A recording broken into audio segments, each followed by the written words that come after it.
Bien, ok jóvenes, muy buenas noches. Somos el BSG Institute y en esta oportunidad vamos a continuar nuestra segunda sesión de clases. Esta es la segunda transmisión de la sesión de clases número 3, es decir, segunda sesión, ¿ok?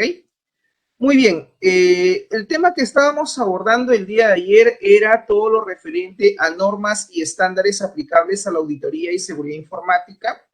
Y pues vamos a hablar ahora el día de hoy la parte final de lo que es el tema de normas y estándares en cuanto a auditoría y seguridad informática. Y también vamos a hablar acerca de la calidad del software y la norma ISO 9126.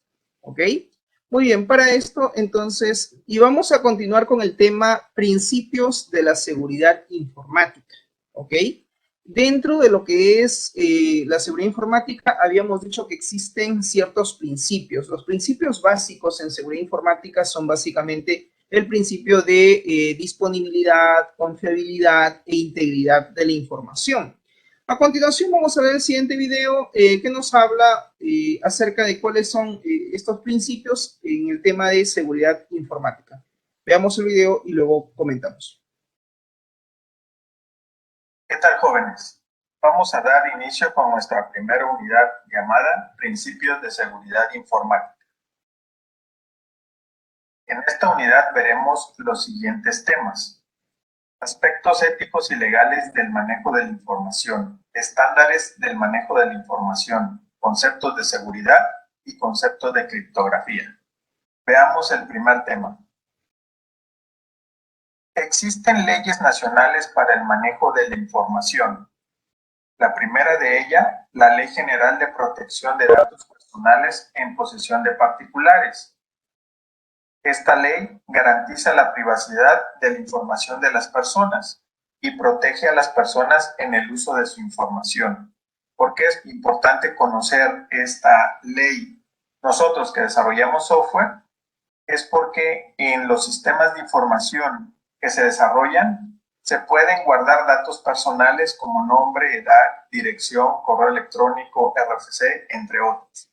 Y datos personales sensibles como estado de salud, características físicas, orientación sexual, huellas digitales o firmas electrónicas, entre otros. La segunda ley es la Ley Federal de Protección a la Propiedad Industrial. Esta ley permite el registro de patentes, modelos de utilidad y diseños industriales. En el caso de nosotros, lo que podemos patentar son circuitos electrónicos o lenguajes de programación. Estas patentes se realizan ante el Instituto Mexicano de la Propiedad Industrial, conocida como INPI. Estas patentes tienen una duración de 20 años y la pueden solicitar personas físicas como nosotros o personas morales como son las empresas. La tercera ley es la Ley Federal de Derechos de Autor. Esta ley protege los derechos de los autores. ¿Por qué es importante para nosotros conocerla? Porque aquí podemos registrar nuestros programas informáticos o software o bases de datos. ¿En dónde se realiza este registro? En el registro público del derecho de autor. Sin embargo, también podemos otorgar concesión de licenciamiento. Si ustedes recuerdan, existen software que nosotros compramos la licencia. El dueño es otra persona u otra empresa en el cual nos hace una concesión de licenciamiento en donde nosotros pagamos por utilizar ese software. La siguiente ley es la Ley General de Transparencia y Acceso a la Información. Esta ley establece el derecho al acceso a la información pública de cualquier persona. Las solicitudes se realizan en la Plataforma Nacional de Transparencia. ¿Qué podemos preguntarle al gobierno o cualquier institución que dependa del gobierno? Documentos de cualquier índole, indicadores e información de cualquier tipo, gastos públicos, etc. Por último, el Código Penal Federal. Tiene como objetivo sancionar a las personas que cometen diversos delitos. Por ejemplo, el acceso ilícito a sistemas informáticos o el uso malintencionado de la información extraída. En el título 9, el capítulo 2, denominado Acceso ilícito a sistemas y equipos de informática, establece una sanción hasta de 9 años de prisión y 300,000 salarios mínimos de multa, es decir, aproximadamente 42.5 millones de pesos por hacer cualquiera de estos ilícitos. ¿Qué vamos a realizar en nuestra materia con estas leyes? Vamos a elaborar el aviso de privacidad y el otro documento es términos y condiciones. Si ustedes acceden a cualquier página web, y más si es un sistema o una aplicación web que maneja información, en todas existe un aviso de privacidad de cómo se va a manejar la información que nosotros obtenemos de nuestros clientes, además de los términos y condiciones que se puedan generar sobre el uso de la página web, de sistemas de información, etcétera, en el que interactúe el cliente con la empresa.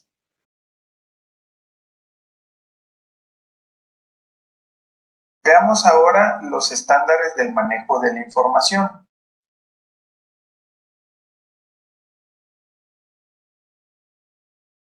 Las normas y estándares internacionales para la seguridad de la información tenemos a COVID-5. Este es un marco de trabajo que permite comprender el gobierno y la gestión de las tecnologías de la información de una organización, así como evaluar el estado en que se encuentran las TI en la empresa. En este esquema podemos ver que el gobierno de TI es un alineamiento estratégico que existe entre el negocio, es decir, los procesos administrativos y toda la tecnología que existe para manejar o llevar a cabo todo el proceso para brindar servicios o realizar productos. Obviamente, este alineamiento debe entregar valor, debe de obtenerse cuáles son los riesgos que llevan el utilizar las tecnologías dentro del negocio.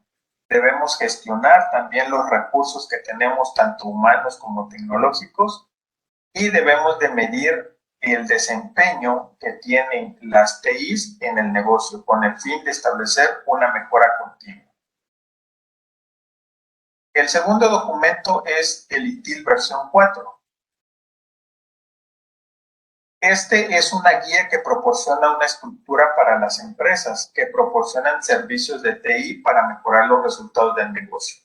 Permite la generación del valor haciendo un trabajo colaborativo, utilizando un enfoque ágil en un entorno centrado en el cliente. En el siguiente esquema, nosotros como empresas debemos de generar valor al realizar un producto o al brindar un servicio. Por lo tanto, esta guía lo que hace es que demuestre valor en las actividades que realizan las personas y las organizaciones.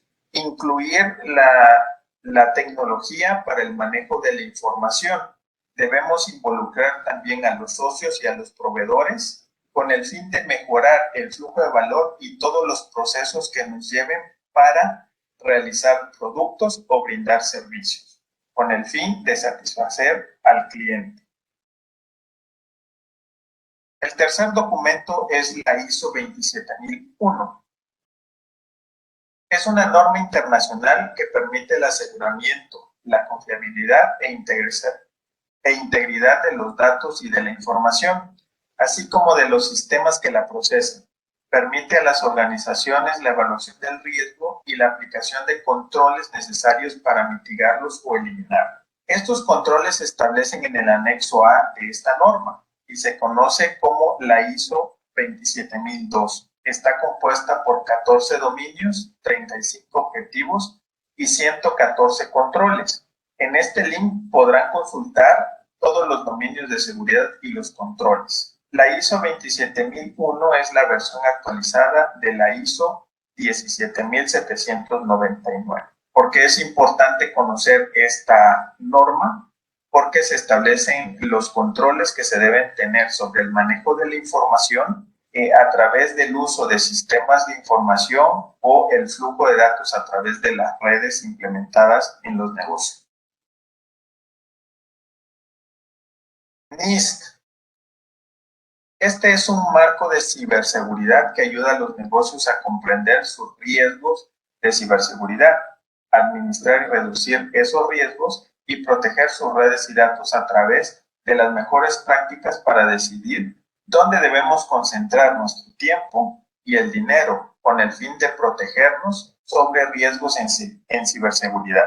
Este marco tiene 5 procesos. Identificar los riesgos, realizar actividades para protegernos de esos riesgos, realizar la detección de los riesgos posibles que existan. En caso de que exista un riesgo, tener actividades para responder cómo debemos de actuar ante este intento de ingreso hacia nuestra información. Y si existe algún riesgo, poder recuperar todas las actividades que se estén desarrollando dentro del negocio sin que éstas se pausen y detengan las actividades de la empresa. ¿Qué vamos a desarrollar con estos documentos? Vamos a elaborar los lineamientos de seguridad de la información en el desarrollo de software. Ahora vamos a ver los conceptos de seguridad y de criptografía. En el caso de la seguridad, existen principios de la seguridad de información y lo que ustedes van a ver en las lecturas proporcionadas en la plataforma es: los principios de la seguridad son 3: integridad, confiabilidad y disponibilidad. Por lo tanto, en estas lecturas ustedes van a conocer qué trata cada uno de ellos. Identificación de amenazas, es decir, todas las amenazas que puedan surgir a nuestra información, redes de datos, etc. Vamos a ver tipos de criptografía. Existe criptografía de cifrado simétrico, en el cual el emisor de un documento establece un algoritmo simétrico de cifrado de información, se establece una clave única y el receptor establece la misma clave para poder descifrar la información y obtener el documento original. El otro cifrado es asimétrico, en el cual el emisor tiene una clave pública en el cual utiliza para el cifrado del documento. El receptor establece una llave privada que únicamente él maneja y que tiene relación con esa clave pública para poder desencriptar o descifrar el documento que fue enviado y obtener el original.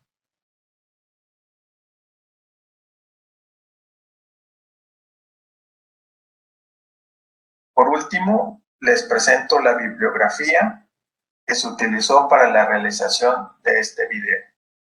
Hasta la próxima.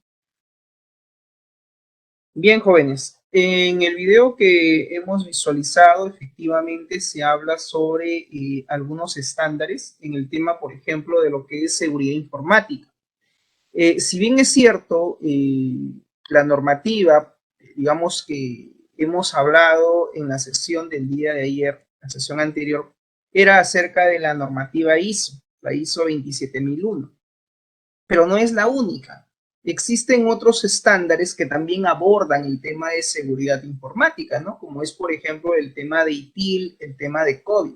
Entonces, estas normativas, estos estándares, los que buscan básicamente es eso. Buscan asegurar que la información que maneja una empresa pues esté protegida. Y también hablan acerca de, por ejemplo, la criptografía, el principio de criptografía que se utiliza hoy en día, por ejemplo, en los sistemas de información.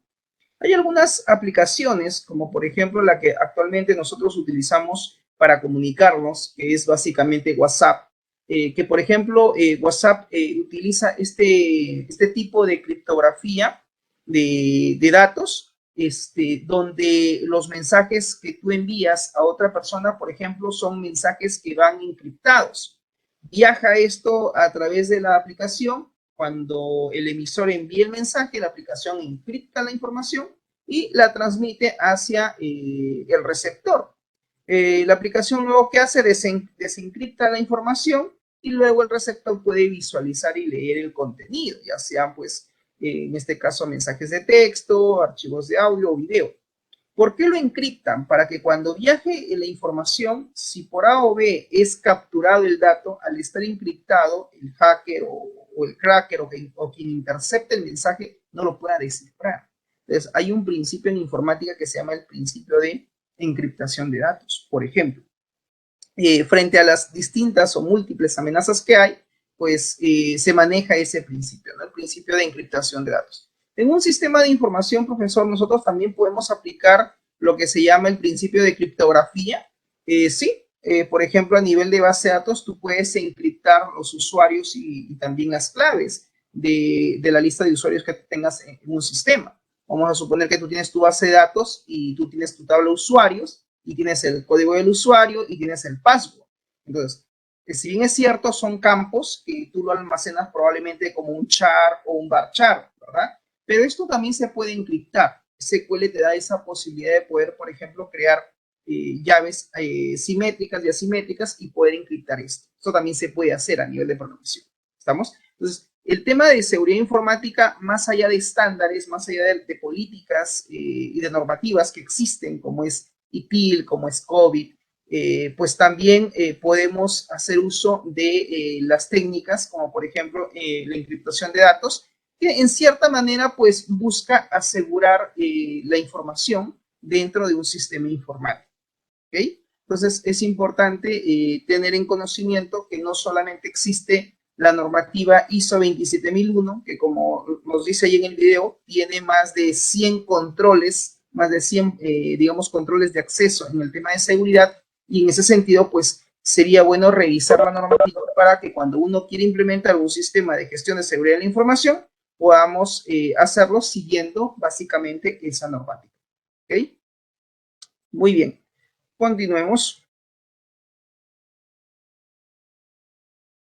Enfoque integral de la seguridad de la información.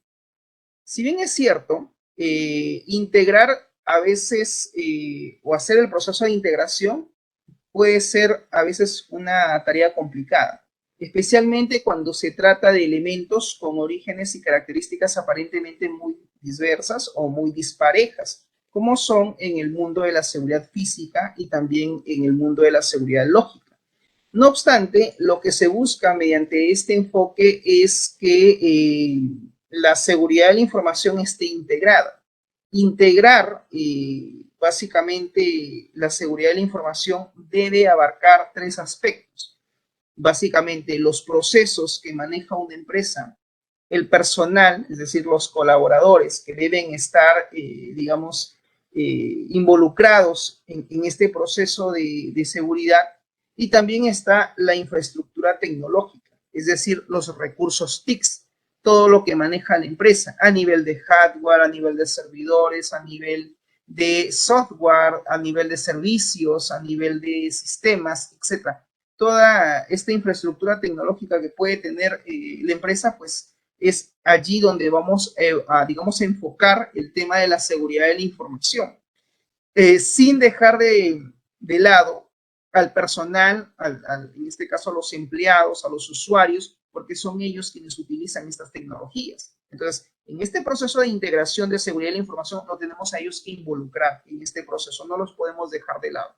Y cuando nos habla de los procesos que también deben estar involucrados en este enfoque integral de seguridad, habla básicamente sobre los procesos que maneja una empresa, el famoso business process. ¿Qué procesos maneja la empresa? Maneja, por ejemplo, proceso de compras, proceso de ventas, manejan procesos logísticos, manejan Cardex, manejan procesos de pago, control de asistencia, etcétera, etcétera. Todos los procesos administrativos o procesos comerciales que maneje la empresa también se debe considerar dentro de este proceso de implementación de medidas de seguridad, sobre todo cuando queremos, digamos, implementar pues a futuro un SGSI, un sistema de gestión de seguridad de la información. Tenemos que considerar básicamente estos tres aspectos, esos tres elementos: el personal, los usuarios que laboran en la empresa, los procesos que se manejan dentro de la empresa y la infraestructura tecnológica que ésta maneja. porque muchas de las medidas, muchas de las políticas, digamos, que nosotros queramos implementar dentro de la organización va a estar enfocado en función a sus recursos TICs, va a estar enfocado en función a sus dispositivos de hardware, a sus equipos y también sobre sus sistemas de información. ¿Okay? Entonces, es importante que este enfoque sea integral. Muy bien, etapas del proceso de identificación o gestión de riesgos. Cuando nosotros queremos gestionar los riesgos de TI, pues definitivamente hay etapas, hay fases que nosotros debemos de considerar. ¿Okay? En ese sentido, jóvenes, lo primero que tenemos que hacer nosotros para poder gestionar los riesgos de TI, los riesgos de tecnologías de la información en una empresa, lo primero que tendríamos que hacer es, y es algo que yo les recomiendo, es identifiquen cuáles son los activos de TI. Recuerden que una empresa maneja activos, ¿estamos? Hemos dicho que la información es el activo más valioso de una organización. Pregunta de repente en algún foro, ¿no? Te digo yo, diga usted cuál es el activo más valioso de una empresa. Fácil, su información. La información es el activo más valioso que maneja o que tiene una empresa. No obstante, aparte de la información, existen otros tipos de activos, pero les denominamos activos de TI porque son activos de tecnologías de la información. Estos activos de TI básicamente comprenden lo que es la categoría de hardware y la categoría de software. Es decir, tú como especialista de sistemas, si quieres gestionar riesgos, si quieres, digamos, mejorar la gestión de TI dentro de una empresa, lo primero que tú tendrías que hacer es una especie de inventario, una especie de identificación de cuáles son los activos tecnológicos de esa organización. ¿Qué equipos de hardware manejan? ¿Manejan servidores? ¿Qué tipos de servidores? Servidor web, servidor de base de datos, servidor proxy, etcétera. Todos los servidores que esa empresa utilice o maneje a nivel de hardware, los tienes que identificar. Y no solamente están los servidores, también están los equipos. Existen laptops, manejan notebooks, trabajan con ordenadores de escritorio, manejan tablets, etcétera. Todos los equipos de TI a nivel de, en este caso, de hardware deben de ser identificados. ¿Ya? Esa sería una primera recomendación si es que queremos, digamos, gestionar riesgos de TI. Lo otro sería identificar cuáles son los sistemas de información que la empresa maneja. Es decir, qué tipo de software ellos tienen, qué tipo de sistemas informáticos manejan. De repente cuentan con un software de escritorio, manejan aplicaciones, en este caso web o sistemas web. De repente trabajan con un sistema ERP o de repente trabajan con un sistema de Business Intelligence o Business Analytics, o de repente manejan aplicaciones móviles, etcétera. Todos los sistemas de información que la empresa maneje, pues también debemos de identificarlos. Dentro de lo que es la identificación y clasificación de activos de TI, lo debes de hacer. Profesor, una pregunta, ¿solamente debo identificar los sistemas de información que la empresa maneja o también las aplicaciones informáticas que ellos utilizan? En realidad también deberías de considerar las aplicaciones informáticas que ellos manejan, porque eso también es parte de la clasificación de activos de TI.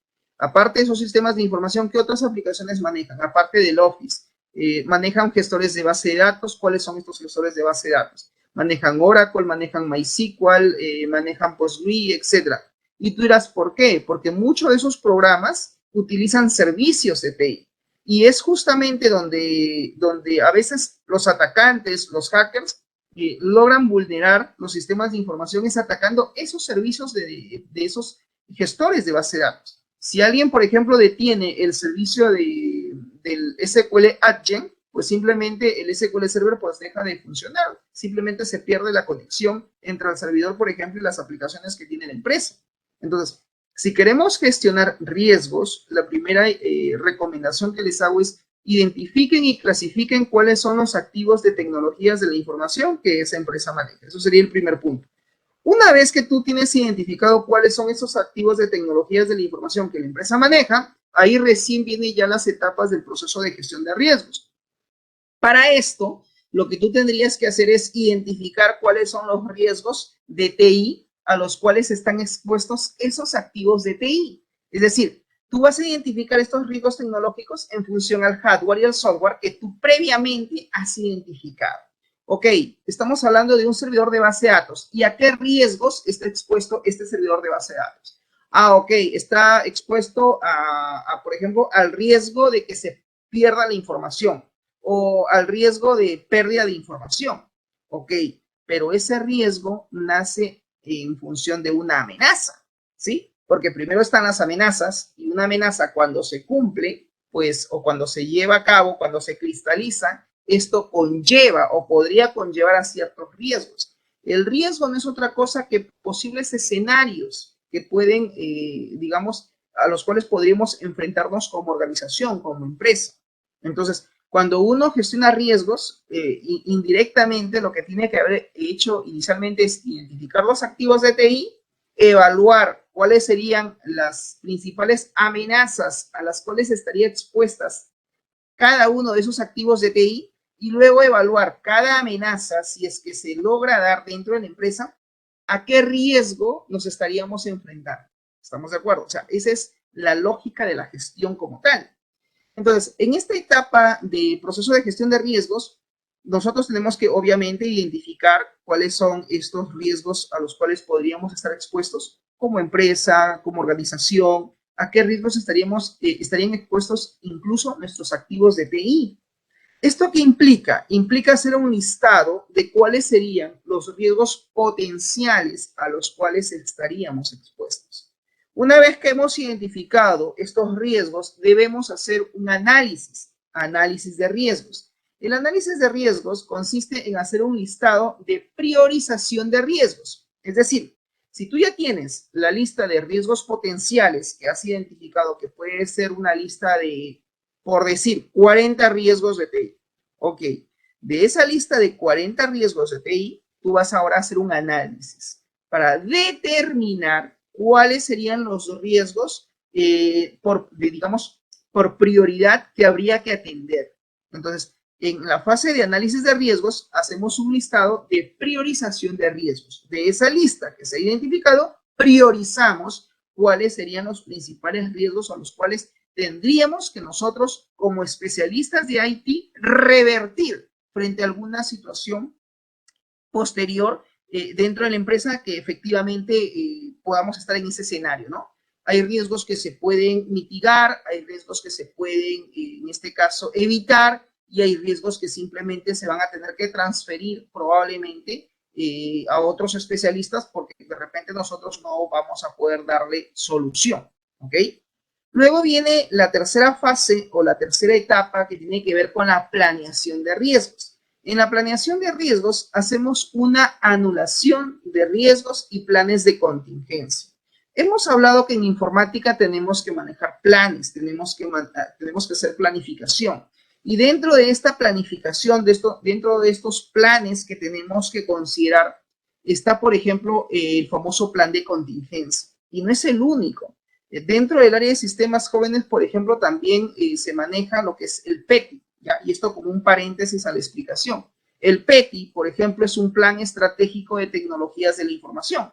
Es un documento en el cual, por ejemplo, nosotros como especialistas de sistemas vamos a identificar cuáles serían los principales activos, por ejemplo, que deberíamos de impulsar como cambio dentro de la empresa, que de repente se cambian de versiones de sistemas, que se adquieran nuevas tecnologías, que se adquieran nuevos equipos, nuevas versiones, etc. Entonces, todo eso debe estar dentro del PETI. El PETI generalmente es un documento que se elabora a largo plazo.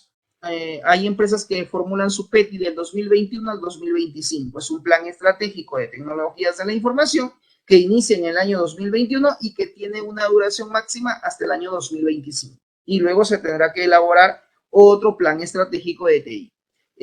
Siempre en los planes estratégicos, por ejemplo, de tecnologías de la información, no siempre se cumple todo. Y eso va a depender también de la capacidad de gestión que tenga pues el especialista de sistemas, en este caso el jefe de sistemas, para poder impulsar ese plan estratégico de TI dentro de la organización. Al igual que existe un PETI, también existen lo que se llama los planes de contingencia. Por ejemplo, también existen los PCN, que tiene que ver con el plan de continuidad del negocio. Ese es otro tipo de documento, otro tipo de plan. Eso generalmente se se elabora en función a amenazas que podrían poner en riesgo las actividades de la empresa, entonces se activa el PCN, ¿no? Toda empresa tiene que tener un plan de continuidad de negocio. Si sucede, por ejemplo, un terremoto, si sucede, por ejemplo, una inundación, qué sé yo, ¿no? Algo que ponga en riesgo las actividades de la empresa, ¿cuál sería el plan de continuidad de negocio? ¿Qué debe de hacer la empresa frente a un terremoto? ¿Cómo se recupera para poder nuevamente continuar con sus actividades, por ejemplo, ¿no? Como parte de la explicación que estoy haciendo, pues también existe el PCN. El plan de continuidad de negocio. El plan de contingencia es un plan alterno, ¿no? Frente a todo lo planificado dentro del área de sistemas, por ejemplo, ¿no? Vamos a poner una incidencia, el corte de fluido eléctrico. Profesor, se acaba de ir la energía eléctrica dentro de la zona donde se encuentra ubicada la empresa, ¿ok? Y esto definitivamente, pues, esta incidencia conlleva a que existe el riesgo de que la información, por ejemplo, que se está almacenando en el servidor, pues, no termine de repente salvaguardándose, ¿no? Es decir, no hay la posibilidad de poder, digamos, no nos da el tiempo de poder, por ejemplo, generar backups. Entonces, tú tienes que tener un plan de contingencia. Entonces, como parte de tu plan de contingencia sería, por ejemplo, que la empresa adquiera estos equipos llamados UPS. No sé si ustedes han escuchado, los UPS. Los UPS son unos dispositivos que, por ejemplo, concentran energía eléctrica.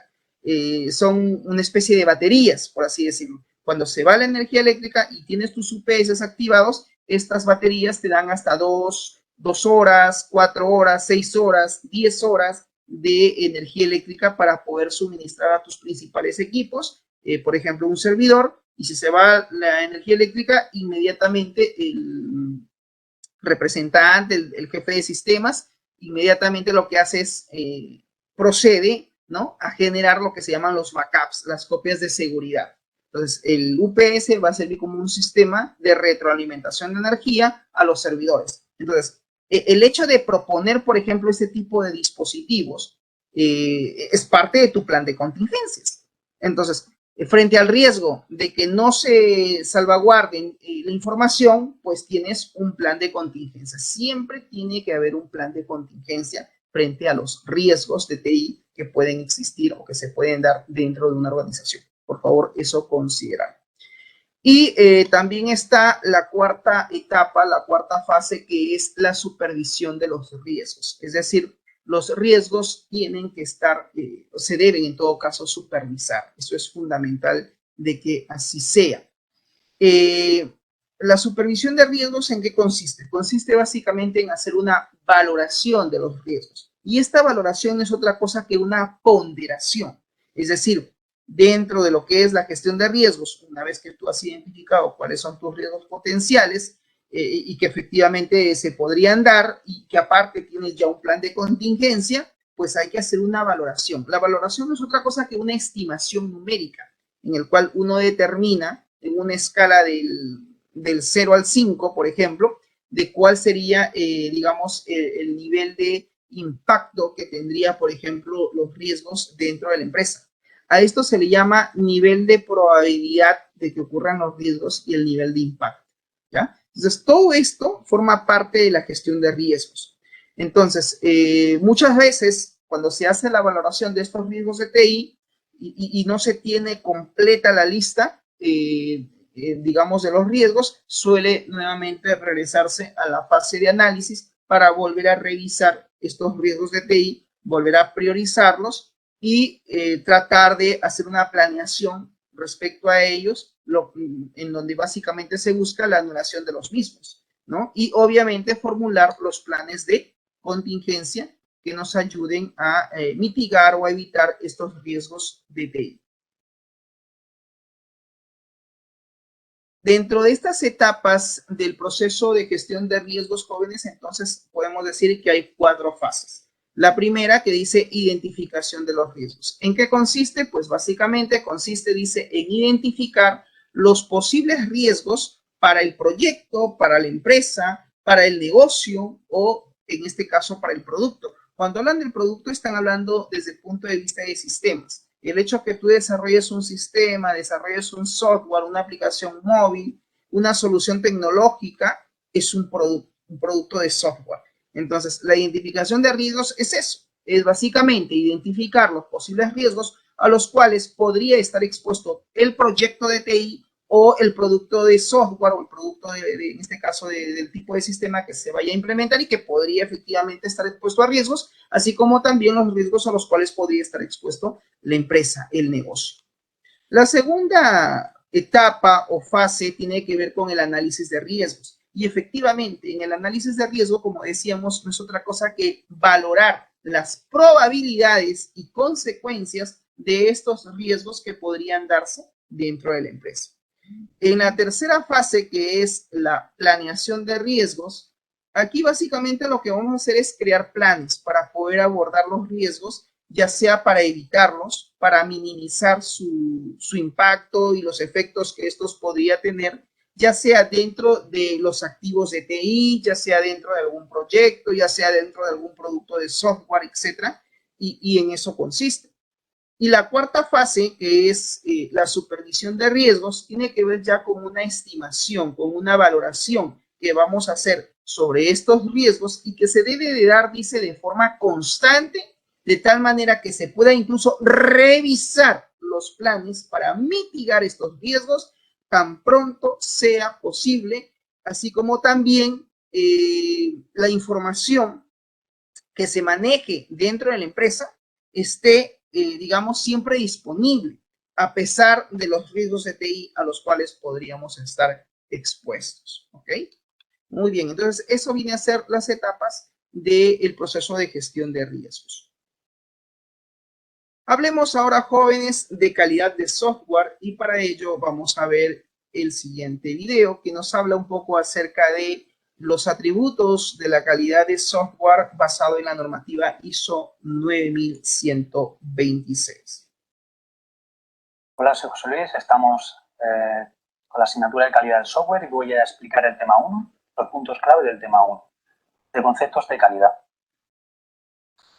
Este es el índice de este primer tema. Primero vamos a identificar qué es calidad del software y vamos a hacer uso de los atributos de calidad ISO 9126. Se pueden utilizar otros, esto es un ejemplo, y luego vamos a hacer un ejemplo de test de comprobación de atributos.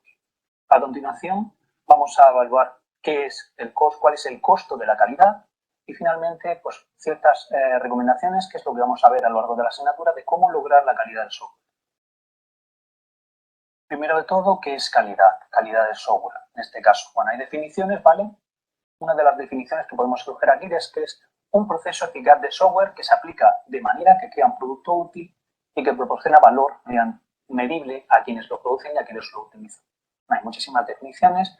Hay gente también que lo ha utilizado, determinados expertos como David Garvin en el año 84, en el que para identificar la calidad pues, propone una serie de puntos de vista. Pues un punto de vista trascendental que se reconoce pero es difícil de definir. Del punto de vista del usuario, que esté contento, que cumpla los requisitos y funcionalidad. Por otro lado, el fabricante, que haya cubierto todas las especificaciones que el cliente le dijo. Por otro lado, del producto, pues que implemente todas las funciones y las características adecuadas. Finalmente, el punto de vista de valor, es decir, que el cliente, pues, cuánto está dispuesto a pagar. ¿Vale? Cuanto más esté dispuesto, pues más valor tendrá, por tanto, más calidad tiene. Entre otros, hay muchísimas definiciones. Lo importante es quién la consigue. Pues en este caso, pues los ingenieros de software, gerentes, etcétera. Es decir, todos aquellos agentes que están involucrados en el proceso de software. ¿Por qué es importante? Ya lo veremos con una gráfica. Porque reduce costos por repetición y mejora la entrada al mercado. Aquí vamos a ver una serie de ejemplos, una serie de atributos de calidad ISO 9126 con respecto a la calidad del software. Desde el punto de vista funcional, ¿vale? Si es adaptable, si toda la funcionalidad está implementada, también desde el punto de vista de la seguridad, si es seguro, si cuando se implementa una función, pues esta cubre todos los puntos que el cliente especificó, ¿vale? Por otro lado, la confiabilidad, pues de aquí desde el punto de vista de la tolerancia a fallos o fallas, en el cual, pues, cuando nosotros tenemos ese software, cómo funciona, si cuando implementamos una determinada operación, pues esta se ejecuta correctamente. Luego, si desde el punto de vista del atributo de la usabilidad, pues si es entendible, si es intuitiva, por ejemplo, una interfaz de usuario. Desde el punto de vista del atributo de la eficiencia, en el cual pues ahí involucran los recursos computacionales, luego también el tiempo, etc. También es importante si ese software, ese paquete de software puede recibir mantenimiento de manera fácil. Y por último también en el punto de calidad de portabilidad, si ese software puede portarse a otros sistemas fácilmente. Aquí vamos a ver un ejemplo de test de comprobación de atributos. Esto lo vamos a realizar para garantizar que nuestro software sea de calidad y en este caso, por ejemplo, tenemos una interfaz de usuario. Entonces la pregunta ¿es de alta calidad? Pues bueno, aquí manejamos dos atributos, desde el punto de vista intuitivo y desde el punto de vista eficiencia.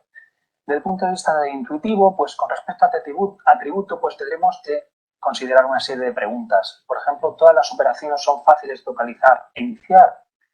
La interfaz usa patrones esperados de uso, entre otros. Luego, con respecto a la eficiencia, pues podríamos proponer una serie de preguntas como esta.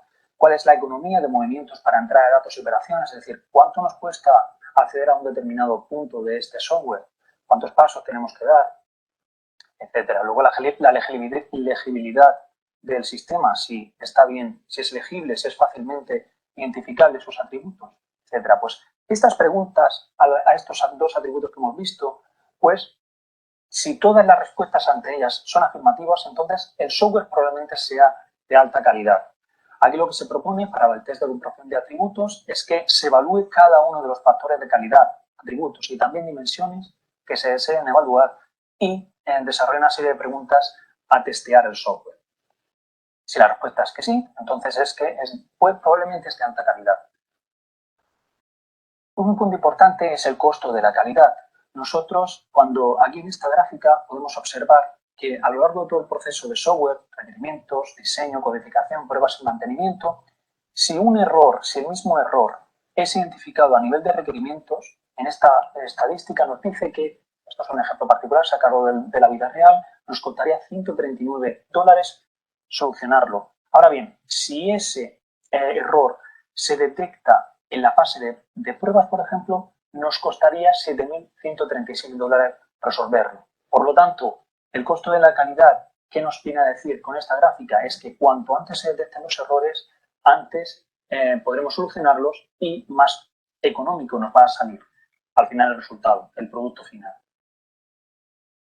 Aquí expongo cómo lograr la calidad del software. Bueno, pues podemos aplicar los métodos de ingeniería convencionales que hemos visto en otras asignaturas como ingeniería del software, ingeniería de requisitos, hacer un diseño adecuado, testear todos aquellos atributos de la calidad del software, ¿vale? Eso ya lo hemos visto y se ha visto en otras asignaturas. Luego, otra parte sería la técnica de administración de proyectos. Pues, ¿cuáles son las estimaciones? Por ejemplo, para que verifiquen el diseñador del proyecto, pues por una serie de estimaciones que verifiquen las fechas. Si se cumplen las fechas con tiempo, entonces se puede lograr alta calidad porque no se va a apresurar en determinadas fases del proyecto porque va a ir todo bien a su debido momento.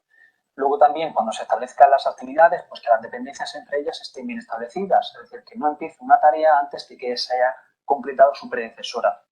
Y luego también que planifique el riesgo. Al final pueden salir cosas mal en el software, pero si nosotros tenemos un plan de contingencia para cada uno de ellos, pues podremos garantizar que nuestro software tenga alta calidad al final.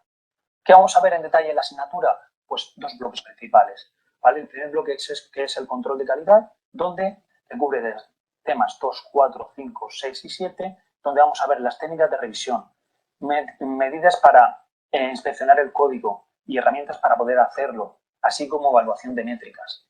Y luego, por último, el último bloque es el aseguramiento de la calidad del software, se verá de manera integral en el tema 3, y el aseguramiento de la calidad del software lo que nos permite es, mediante una infraestructura de apoyo, o también denominada actividad sombrilla, para todo el proceso del software, donde se va a ir registrando todos aquellos informes, documentos, reportes de trabajo, ¿vale? Para poder garantizar que tengamos un seguimiento y podemos dar seguimiento a ello. Así que finalmente muchas gracias y nos vemos en el tema 2. Bien, lo que podemos comentar ahí en el tema de calidad de software es que para medir la calidad se manejan métricas, ¿no? Es decir, se manejan indicadores y son varios los indicadores dependiendo de qué es lo que queremos, digamos, evaluar o medir como calidad de un sistema, ¿no? Se puede medir la calidad desde el prototipo de un sistema, ¿no? Para ver el tema, dice, de la usabilidad, etcétera, hasta evaluar, ¿no? Inclusive no solamente los prototipos, sino también el desarrollo, ¿no? La incidencia en el tema de las pruebas del software hasta el mantenimiento, ¿no? Porque algo que habla de la calidad del software es también el tema de costos, ¿no? Lo que podría presentar como gastos adicionales a la empresa. Muy bien. Entonces, a ver, continuamos. Muy bien, entonces, hablar de la calidad de software nos dice lo siguiente. Todas las metodologías y herramientas tienen un único fin, que es básicamente producir un software que sea, pues, de gran calidad. Definiciones de calidad de software. ¿Qué cosa es la calidad de software? Según el autor Pressman, en el año 93, él define el concepto de calidad de software de la siguiente manera.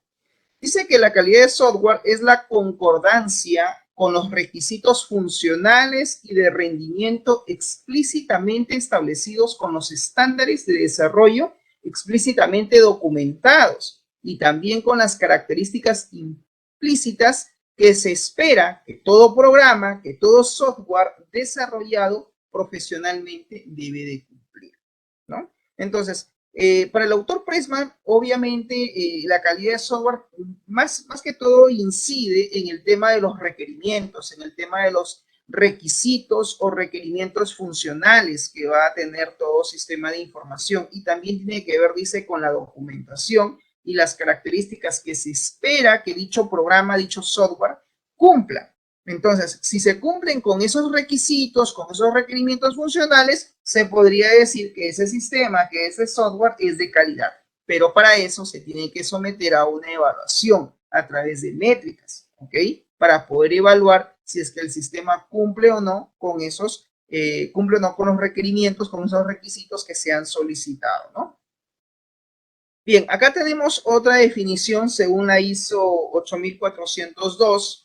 Define el concepto de calidad de software de la siguiente manera. Dice, es el conjunto de características de una entidad que le confieren su aptitud para satisfacer las necesidades expresadas y las explícitas, ¿no? Entonces, aquí, por ejemplo, también nos habla de que la calidad, por ejemplo, tiene que ver con la satisfacción, el hecho de poder satisfacer las necesidades o los requerimientos que se necesita o que se solicita en todo sistema de información. En eso se enfoca entonces la calidad de software.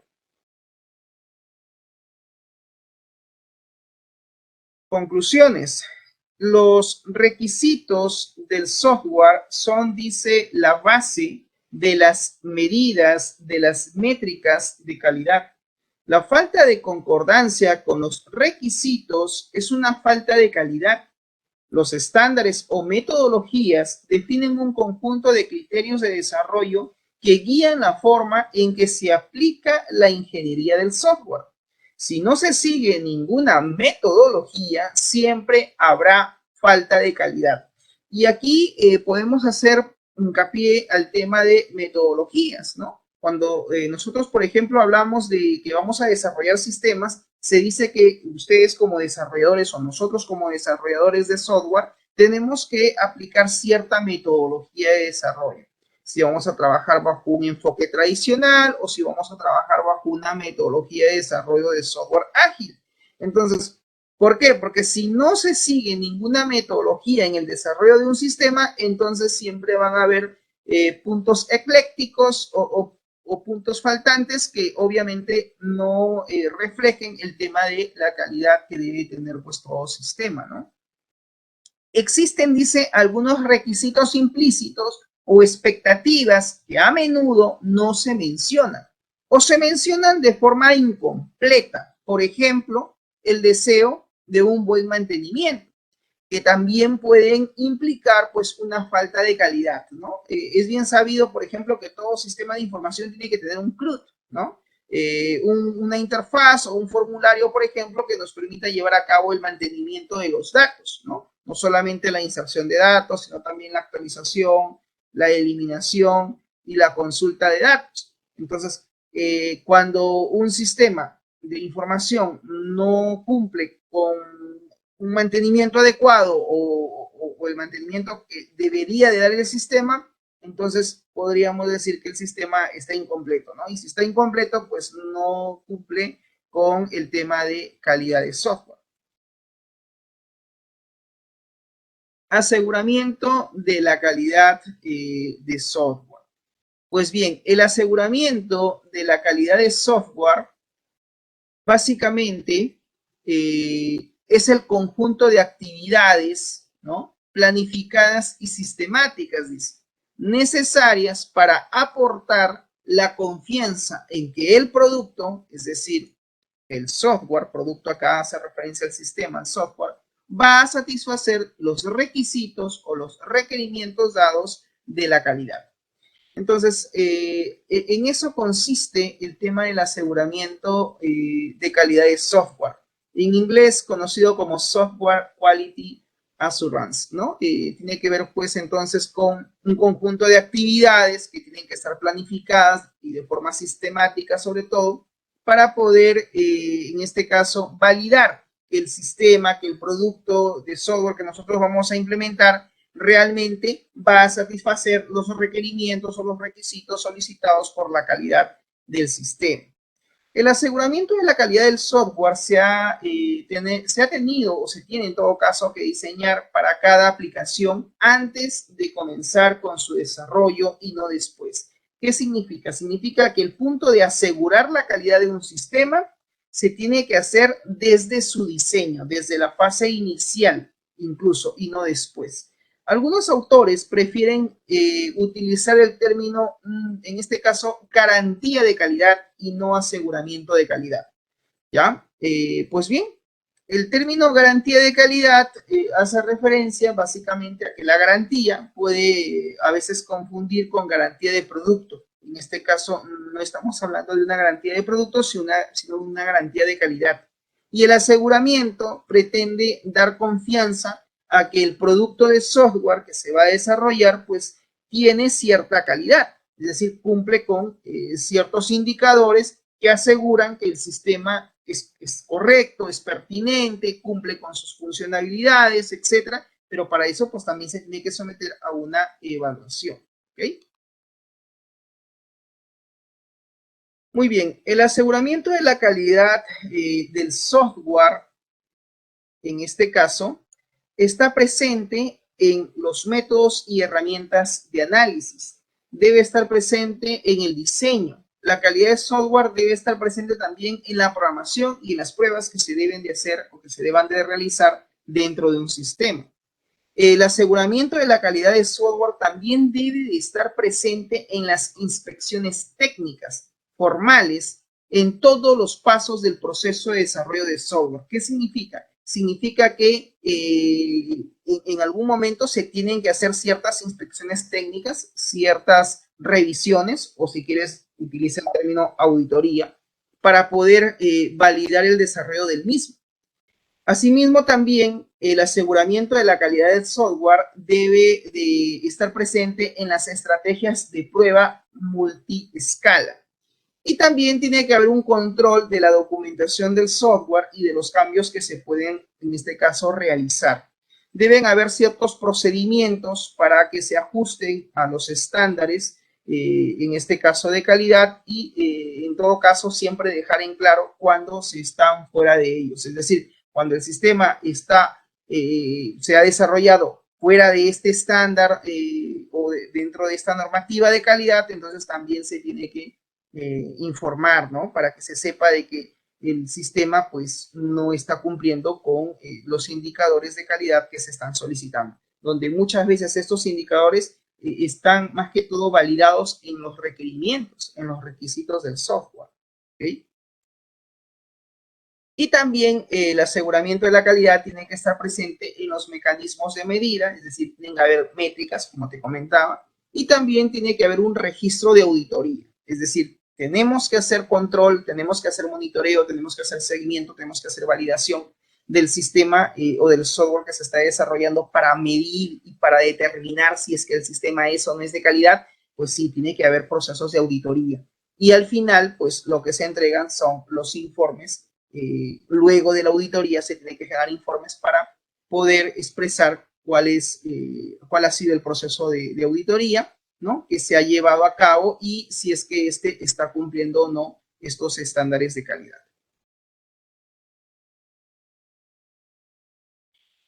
Existen algunas actividades que se deben de llevar a cabo para el aseguramiento de la calidad del software. Sí, deben haber ciertas métricas de software para el control del proyecto. Es decir, acuérdate que las métricas no son otra cosa que las medidas, ¿ok?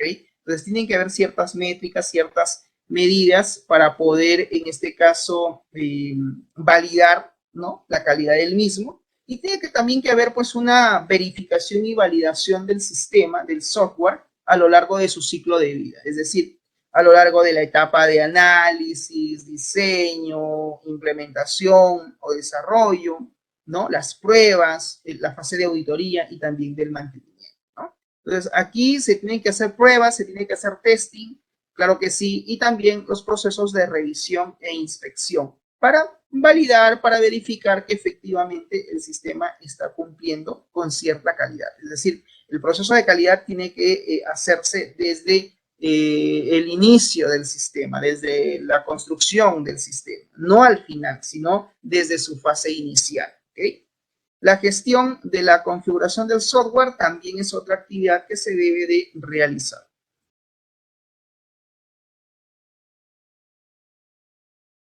Gestión de la calidad según la ISO 9000.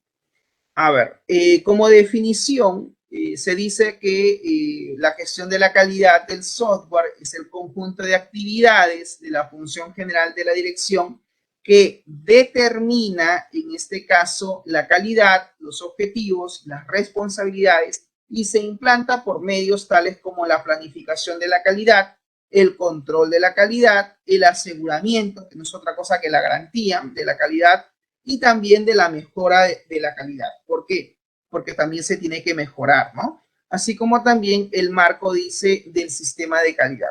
Entonces, esta es la definición que nos da sobre la gestión de la calidad desde el punto de vista de la ISO 9000. ¿Existen ciertas políticas según la normativa ISO 9000? Sí. Hay directrices y hay objetivos generales en toda organización y que estos pueden ser relativos a la calidad tal como se expresan formalmente muchas veces por la alta dirección. La gestión de la calidad se aplica normalmente a nivel de empresa, es verdad.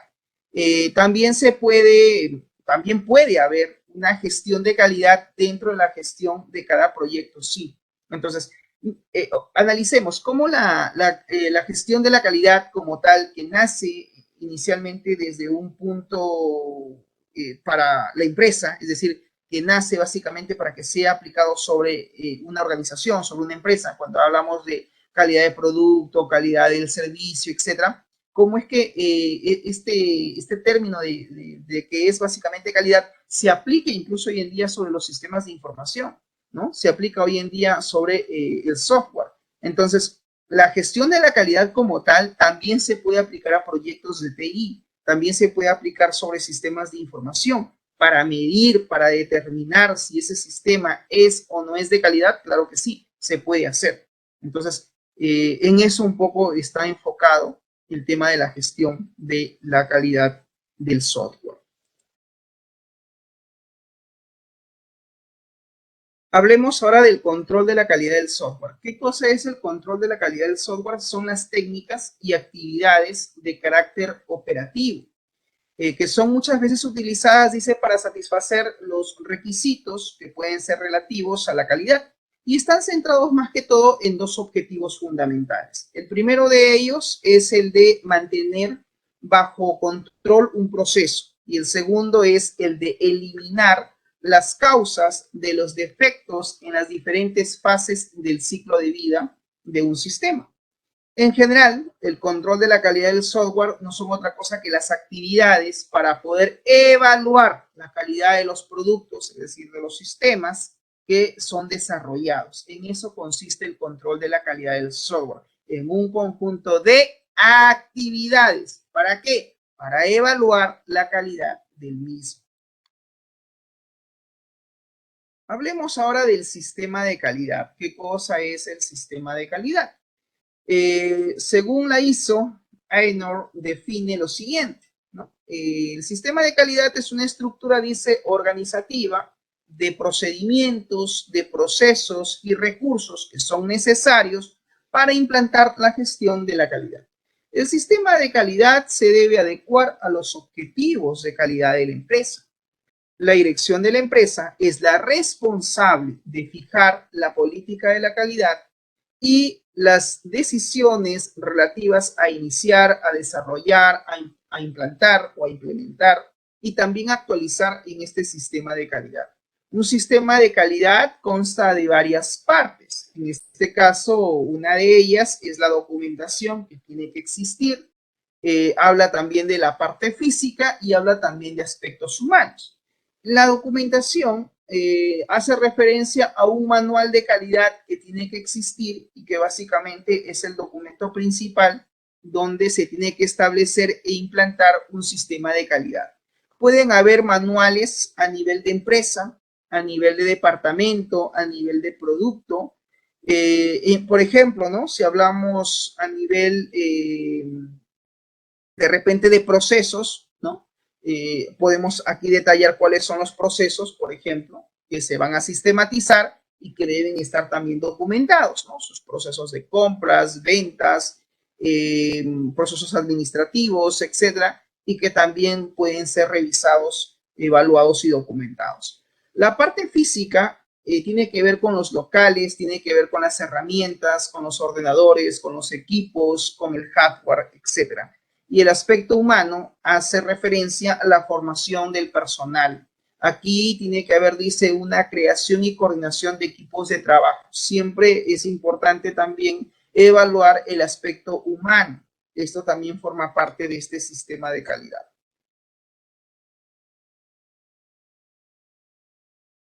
Como normativas, en lo que es el sistema de calidad, pues existen varias normativas, como por ejemplo la ISO.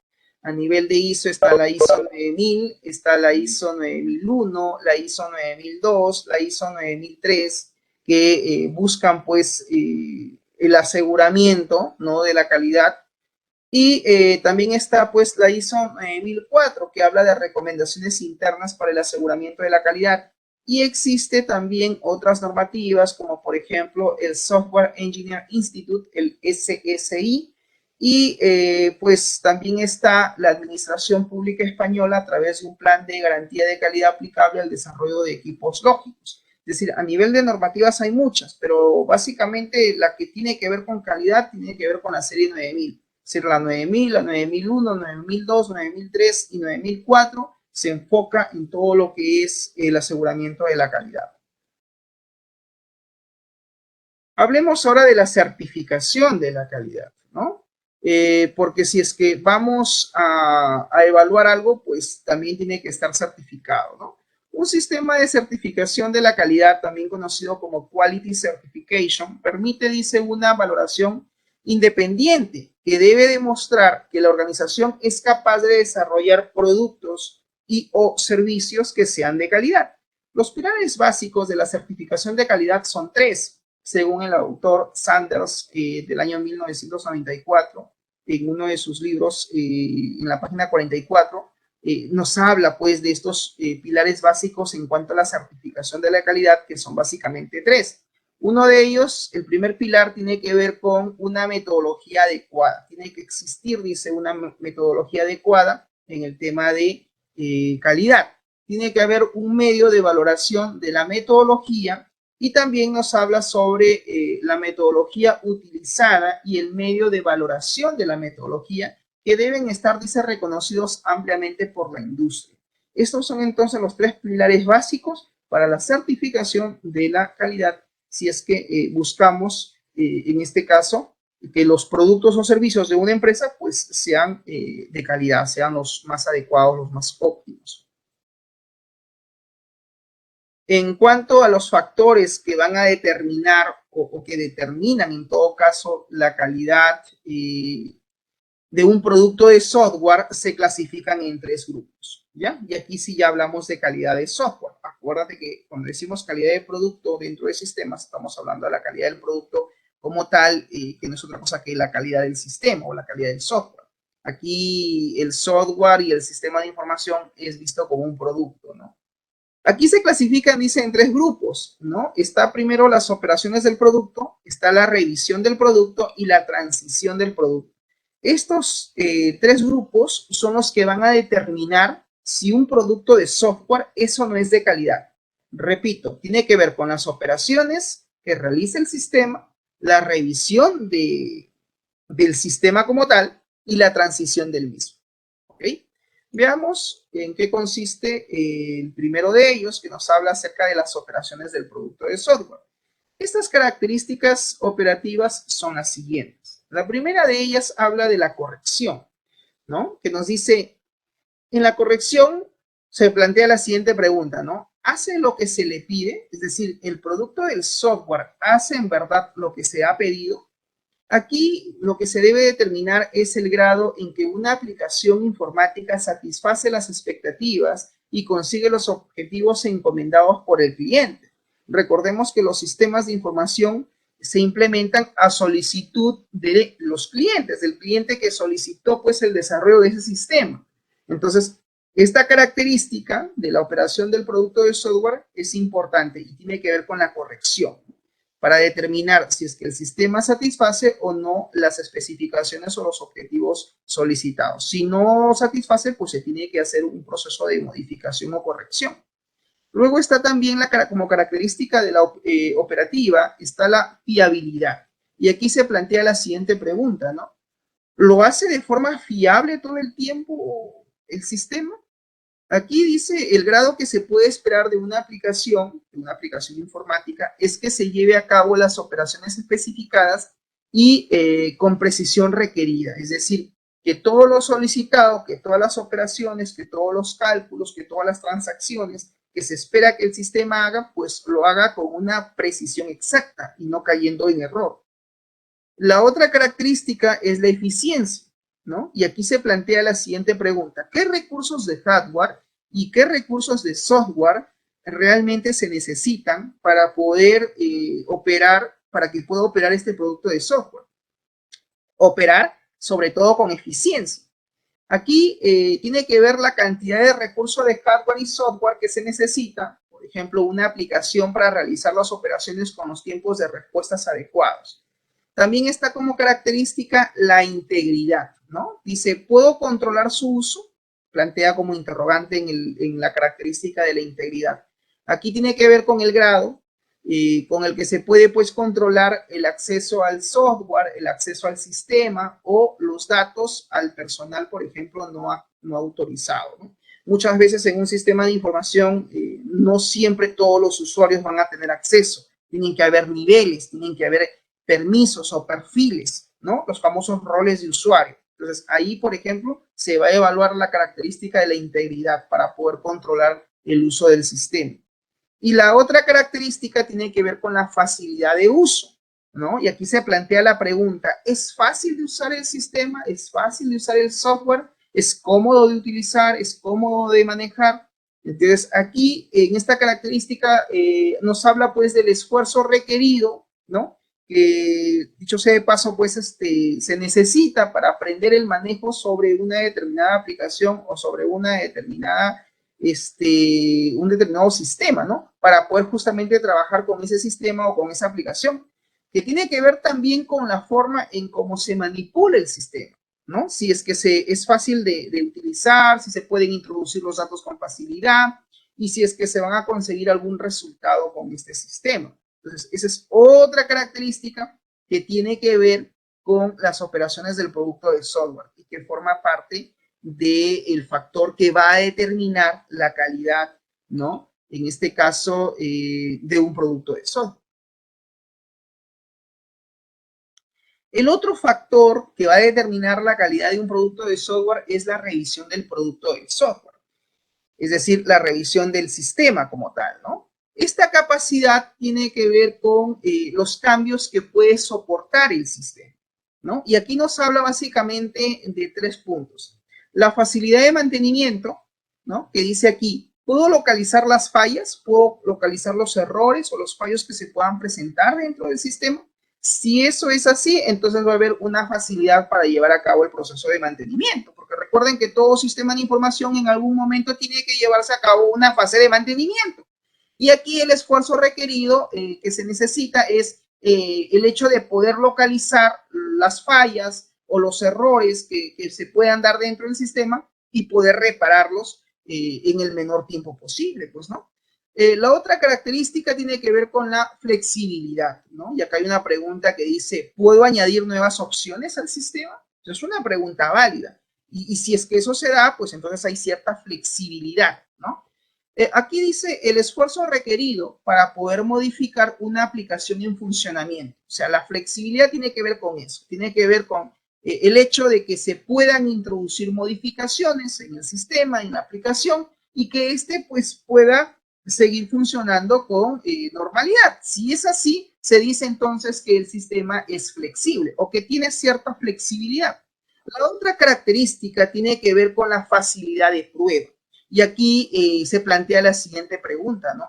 ¿Puedo probar todas las opciones? Es decir, el sistema tiene esa facilidad de poder utilizar todas las opciones que este sistema de repente tiene como tal al momento que se ha implementado. Y eso tiene que ver con el esfuerzo requerido para poder, dice, probar una aplicación, poder probar un sistema de forma que cumpla con lo especificado según los requisitos o los requerimientos. No olvidemos que todo sistema de información se implementa en función a una serie de requisitos o requerimientos que a veces nos da el cliente y en función a ello, pues nosotros determinamos, en este caso, si es que el sistema cumple o no, ¿ok? Muy bien, el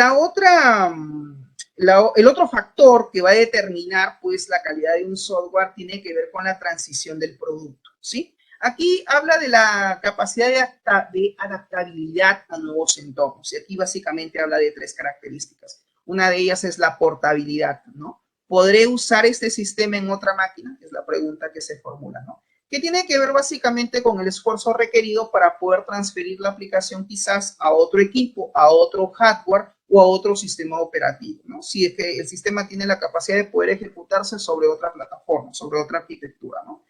Y la otra característica es la reusabilidad, ¿no? Y aquí se plantea la pregunta, ¿podré utilizar alguna parte del software en otra aplicación?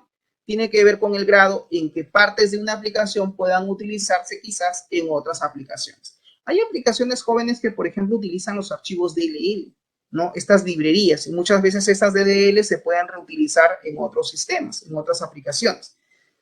También está la característica de interoperabilidad, y acá nace la pregunta, ¿no? ¿Podrá comunicarse el sistema con otras aplicaciones o con otros sistemas informáticos? Esa es otra característica de la transición del producto de software.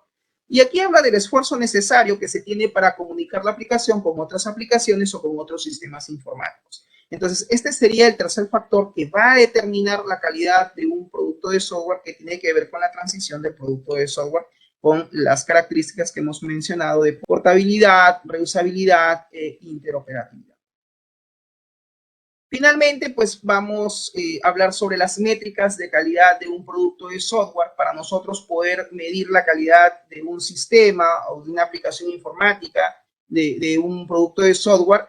Dice, muchas veces es difícil y en algunos casos es imposible poder desarrollar medidas directas de los factores de calidad de software. Cada factor de calidad se puede obtener a través de una combinación de una o varias métricas. Aquí, por ejemplo, hay una fórmula, ¿no? Que habla, pues, para poder medir la calidad, ¿no? Entonces, que quede claro que para poder medir la calidad de un producto de software se tienen que manejar métricas, ¿ok? Estas métricas pueden ser las siguientes, que les voy a presentar aquí a ustedes, como por ejemplo la facilidad de auditoría, la exactitud, la normalización de las comunicaciones, la completitud, la métrica de consistencia, de estandarización de los datos, la métrica de tolerancia de errores, eficiencia de la ejecución, facilidad de la expansión, generalidad. También está, por ejemplo, la métrica de independencia del hardware, instrumentación, modularidad, facilidad de operación, el tema de seguridad, que es lo que estábamos hablando en la primera semana de clases. Y también está el tema de la autodocumentación como métrica de evaluación. La simplicidad, la independencia del sistema de software, la facilidad de traza y la formación. Aquí tienen algunos ejemplos de métricas que pueden determinar en este caso los factores de calidad de un producto de software y que se podrían utilizar para poder evaluar un sistema informático, ¿no? Y pues finalmente, ya vamos concluyendo, tenemos la auditoría informática. La auditoría informática, jóvenes, es el proceso de poder recoger, agrupar y evaluar evidencias para determinar si un sistema informático o un sistema informatizado salvaguarda, dice, los activos, mantiene la integridad de los datos, lleva a cabo eficazmente los fines de la empresa, de la organización y utiliza eficientemente sus recursos.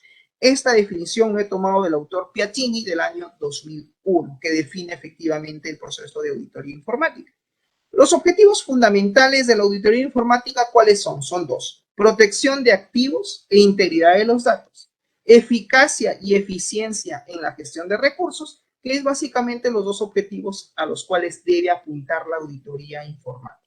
Estamos siempre atacar el tema de integridad de los datos, protección de los activos y, como dice aquí, eficiencia y eficacia de la gestión de los recursos. ¿Ok?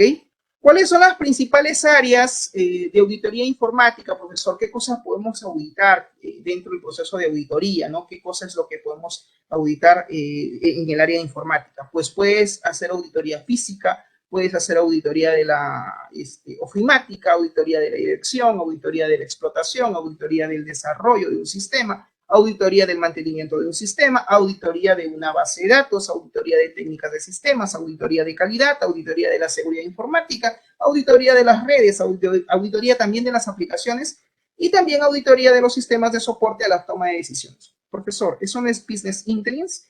Sí, ahí estamos hablando más que todo de los sistemas OLAP, ¿no? Aquí, por ejemplo, existen los famosos sistemas de Business Intelligence o Business Analytics o Big Data, ¿no? Machine Learning, etcétera. Estos sistemas que permiten, pues, la analítica de datos, ¿no? Ya sea descriptiva, predictiva o prescriptiva. Entonces, ¿también se pueden auditar este tipo de sistemas informáticos? Sí, se le conoce básicamente como sistemas de soporte a la toma de decisiones. Y también existe la auditoría jurídica en entornos informáticos que también se puede llevar a cabo. Ok, jóvenes, eso sería todo de mi parte. No sé si hasta aquí hay alguna pregunta o alguna consulta con el tema, jóvenes, ya para finalizar. ¿Questions? Profesor, para asegurar Sí. la calidad en el desarrollo de un nuevo sistema, ¿qué documentos se suelen utilizar? Ya. En el proceso de auditoría, según desde el punto de vista de la calidad que hemos hablado el día de hoy, me dice que para asegurar que un sistema sea de calidad y que no existan errores o fallas al finalizar este proceso de auditoría, de control, se debe de hacer desde la fase inicial, según el ciclo de vida de los sistemas de información. Es decir, desde la fase de análisis, tú puedes ir auditando. Tú puedes auditar el desarrollo del sistema en la fase de análisis, puedes auditar la fase de diseño, en la fase de implementación, cuando están ya desarrollando el sistema. ¿Para qué? Para que cuando implementen el sistema, muchas veces el proceso de auditoría no lo hacen hasta el final del sistema. O sea, no auditan todavía hasta cuando tienen la versión final. Y ahí puede ser que se presenten, en este caso, por ejemplo, errores, observaciones en el sistema, un tema de funcionalidad, un tema de requerimientos, el sistema no cumple con los requerimientos de usuario, etcétera, etcétera. Todo eso puede arrojar el proceso de auditoría. Entonces, lo recomendable es que el proceso de auditoría se haga, dice, a lo largo del ciclo de vida de los sistemas de información. Tu pregunta dice, ¿qué documentos puedo utilizar? Pues lo que podríamos utilizar sería una guía de auditoría basado en el checklist. No sé si tú recuerdas que hicimos un ejemplo en clase. Tú puedes plantear una serie de indicadores, una serie de criterios que tú quieras evaluar en el sistema. Pero como nos dicen el tema del día de hoy, ¿no? El tema del aseguramiento de la calidad se debe de dar no solo al final del sistema, sino a lo largo del desarrollo del mismo. Por lo tanto, para asegurar la calidad de un sistema se tiene que hacer desde la fase inicial. Desde la fase de análisis, tú puedes ir estableciendo pequeños procesos de auditoría para evaluar, para determinar si es que el sistema se está desarrollando o se va a desarrollar acorde a lo solicitado por el cliente y que éste además cumpla con ciertos indicadores, con ciertas métricas que se pueden definir en el sistema y como lo hemos visto hace un momento, ¿no? Las tres métricas principales que se pueden auditar en un sistema para determinar la calidad del mismo. Entonces, el documento que tú puedes usar es un checklist, es en este caso una guía de auditoría en el cual tú vas a determinar una serie de indicadores que tú vas a evaluar como auditor en el sistema.